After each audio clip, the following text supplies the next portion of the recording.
iPhone 14 Plus កាមេរ៉ាប្រឆាហ្នឹងបងប្អូនដល់ហើយវ៉ាន់បាទហើយ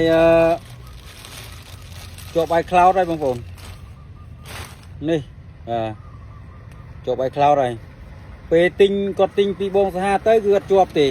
គាត់ទិញបងសាហាទិញថ្មីគាត់ទិញពីបងសាហាថ្មីណា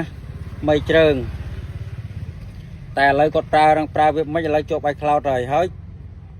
គាត់ឲ្យបងសាហាហ្នឹងដោះបើដោះបានយកប្រមាណបើសិនជាដោះមិនបានគឺគាត់ថាលក់ប្រមាណឲ្យប្រមាណអីប្រមាណអញ្ចឹងណាឥឡូវគាត់ផ្ញើមកវិញហើយបងប្អូននេះបាទស្រាស្ងាត់បងប្អូនអើយជាប់ iCloud ឥឡូវងឹតឈឹងបើអត់ចេញផងគាត់បញ្ចូលថ្មឲ្យផងហ្នឹងហើយចាំមើលយើងធ្វើតេស្តមើលតើវាចំណុចអីចំណុចអញ្ចឹងណាអានេះអត់មានកន្លែងដាក់ស៊ីមផងហ្នឹងអត់មានកន្លែងដាក់ស៊ីមទេបងប្អូនចិត្តសូនហ្មងហ្នឹងហើយចាំមើលសិនបើគាត់ថាគាត់ប្រុងថាបើធ្វើមិនកើតលក់ឲ្យគាត់ទិញបងសាហាថ្មីប្រអប់ដល់ពេលឥឡូវគាត់ចុចដឹងចុចចំណុចគាត់ជាប់ iCloud ទិញថ្មីប្រអប់ហ្នឹងហេតុអីបានបងសាហាមានថ្មីប្រអប់លក់បងប្អូនខ្លះគាត់កំងចង់បានថ្មីប្រអប់ទៅបងសង្ហាទទួលទិញពីមួយបងសង្ហាមានលក់ថ្មីប្រអប់អញ្ចឹងណាគាត់ឲ្យបងសង្ហាចំណេញទិញដើម្បី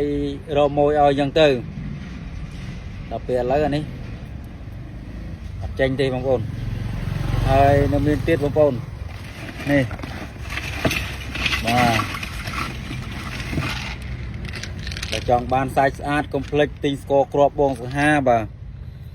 រសជាតិវាលក្ខណៈគេធ្វើពីបន្លែតែបៃតងធ្វើឲ្យមុខយើងបាត់មុនបាត់ជួមអីចឹងណាធ្វើឲ្យសាច់យើងស្អាតម៉ត់រលោងផូរផងអាហ្នឹងលេបទៅហូបទៅធ្វើឲ្យសូពីក្នុងមកចឹងណាហ្នឹងហើយ